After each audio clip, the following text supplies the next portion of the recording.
This is what just moving between cities in China has looked like. At any domestic station or airport, COVID codes, tests and queues.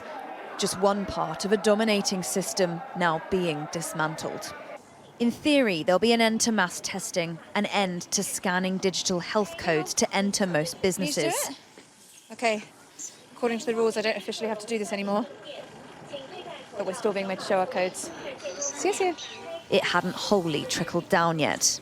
It's come at a time that infections are surging. This, the queue for a fever clinic. It's full, the pandemic worker tells them. Those who'd waited for hours were angry.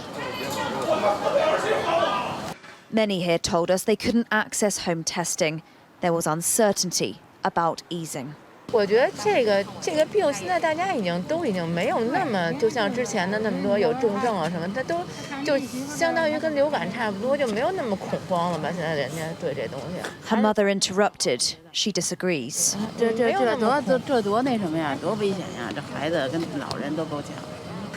我觉得还是原先那种疯了什么的那种好一点。The focus is shifting to medicating at home. No centralised quarantine for the asymptomatic, no more bans on cold and flu medicine. Many rush to pharmacies to bulk buy, aware of what's likely coming. 肯定会被感染，这不用想啊！如果要这么实施的话，100%会感染，是100%啊。 It will likely take a long time for things to properly get back to normal here, and there are still a lot of rules and regulations that remain. But it feels like there's been a fundamental shift in the government's assessment that allowing some people to become infected and die of COVID is now less destabilising than zero COVID itself. It's last week's rare protests that seem to have prompted it, but it's still a major risk.